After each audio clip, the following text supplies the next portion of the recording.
ढोलकपुर नामक एक छोटे और बेहद सुंदर से गांव में गणेश उत्सव बड़ी ही धूमधाम से चल रहा था। कहीं पर लोग गणेश जी की मूर्ति बेच रहे थे, तो कहीं पर लोग गणेश जी की मूर्तियां बना रहे थे। कहीं पर लोग गणेश जी की मूर्ति मंदिर में विराजमान कर रहे थे, तो कई लोग घरों में विराजमान कर रहे थे। वहीं पर दूर खड़ी माही एक दुकानदार के पास देखती है, अरे वाह, कितनी प्यारी प्यारी मूर्तियाँ हैं बप्पा की। मुझे भी बप्पा की एक मूर्ति लेनी है और अपने घर में विराजमान करनी है। वहाँ दुकानदार के पास जाती है और कहती है, भैया मुझे एक मूर्ति चाहिए बप्पा की, मैं भी अपने घर में बप्पा को विराजमान करूँगी। वहाँ दुकानदार उससे कहता है, बेटा ये बप्पा की मूर्ति 100 रुपये की है, 100 रुपये ले आओ और बप्पा की मूर्ति ले जाओ और अपने घर में विराजमान कर लो। लेकिन मेरे पास तो पैसे नहीं हैं, क्या आप मुझे उधार दे सकते हो? मैं अपनी दादी से लेकर आपको पैसे दे दूँगी। लेकिन दुकानदार उसे साफ मना कर देता है, जाओ यहाँ से भागो, ना जाने कहाँ कहाँ से आ जाते हैं। बेचारी माही क्या करती, उदास मुँह लटकाए अपने घर अपनी दादी के पास आती है। माही बचपन से ही अपनी दादी के पास रहती थी, क्योंकि उसके माता पिता उसको अपनी दादी के साथ ही छोड़कर चले गए थे। दादी बेचारी इधर उधर से अपने घर का खर्चा चलाती थी। और क्या था, वहाँ बेहद ही ज़्यादा गरीब थे। उनकी स्थिति कुछ खास अच्छी नहीं थी कि माही जिद पर अड़ जाती है, दादी मुझे बप्पा घर में बिठाने हैं। आपको पता है गांव में सभी लोग बप्पा को विराजमान कर रहे बिठा रहे हैं। मुझे भी बप्पा की मूर्ति लेनी है, लेकिन दुकानदार भैया ने मुझे साफ मना कर दिया कि जब तक पैसे नहीं लाती मैं तुम्हें बप्पा की मूर्ति नहीं दूंगा। अरे बेटा, बप्पा तो हमारे दिलों में होते हैं, तुझे तो पता है ना। बप्पा को अगर मन से याद करो ना तो वो हमारे पास ही होते हैं। इसके लिए ज़रूरी नहीं कि हम उनको हमारे घर में विराजमान करें। बेटा, बप्पा को हम विराजमान कर भी लेते, लेकिन हमारे पास इतने पैसे नहीं हैं, हम कितने गरीब हैं ना। तुझे पता है बप्पा को मोदक के लड्डू चढ़ाने पड़ते हैं और वो कितने महंगे आते हैं, घर पर हमसे बन नहीं सकते। हमारे लिए तो खाना खाना ही मुश्किल हो रहा है, तू समझ सकती है ना मेरी बेटियाँ। नहीं दादी, मुझे बप्पा को घर में विराजमान करना ही है। देख लेना, बप्पा हमारी स्थिति ज़रूर बदल देंगे, लेकिन इस साल तो मैं बप्पा को अपने घर में ला कर ही रहूँगी।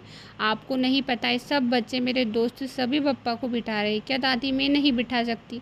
अच्छा बेटा ठीक है, मैं गांव में जाऊंगी, कुछ लोगों से पैसे उधार लूँगी और तेरे लिए बप्पा ले आऊँगी। अच्छा अब जिद करना छोड़ दे और खाना खा ले। अब क्या था, माही अपनी दादी की बात सुनकर खुश हो जाती है। दूसरी सुबह होते ही माही की दादी कमला गांव में जाती है और ठकुराइन के पास पैसे मांगती है। ठकुराइन मुझे कुछ पैसे उधार दे दो, मैं तुम्हारे यहाँ पर मजदूरी कर लूँगी, जो कहोगी वहाँ कर लूँगी, लेकिन मेरी बेटी के लिए मुझे कुछ पैसे उधार दे दो, मैं बप्पा को अपने घर में विराजमान करना चाहती हूँ। अरे कहाँ से आ जाते हैं, तुझे पता है पिछली बार तुम मुझसे उधार ले गई थी, उसका अभी तक चुकता नहीं किया।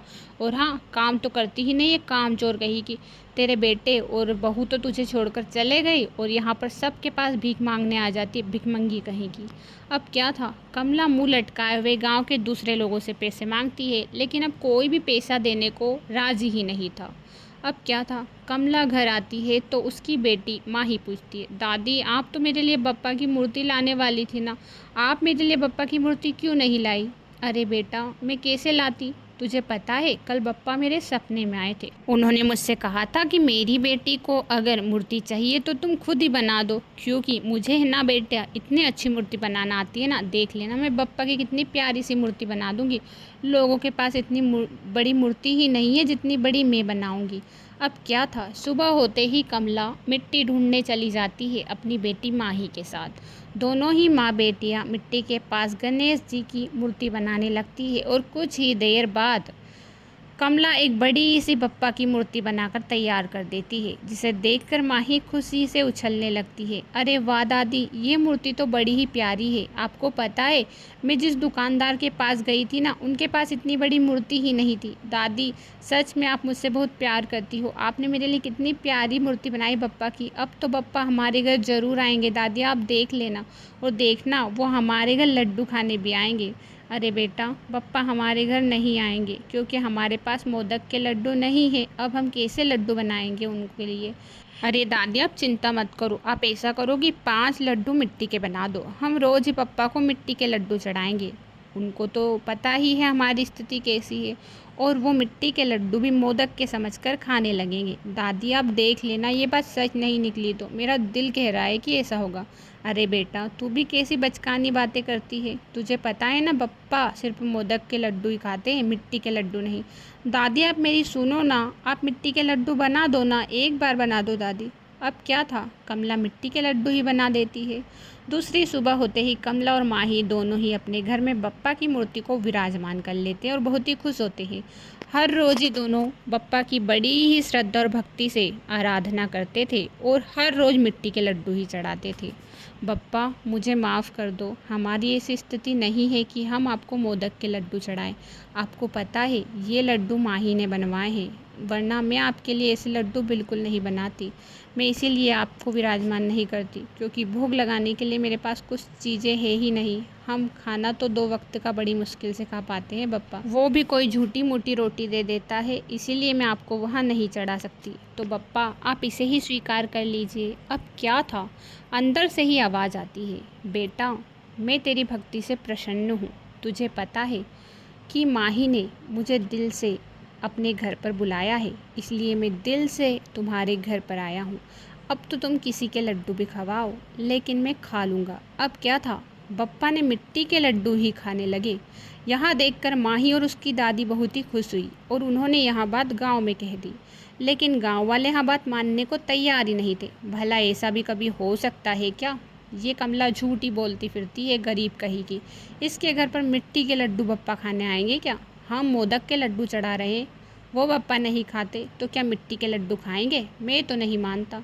अब क्या था, माही और उसकी दादी दोनों ही मिट्टी के लड्डू चढ़ाते थे और सच में दूसरे ही दिन वहाँ उनको गायब मिलते थे। दादी देखा, बप्पा हमारे घर आए ना, मैं हर रोज़ आपसे कहती थी, भले ही गांव वाले माने या ना माने, बप्पा हमारे दिलों में है। आपको पता है वो हमसे कितने खुश है। हाँ बेटा, ये बात तो तूने बिल्कुल सही कही।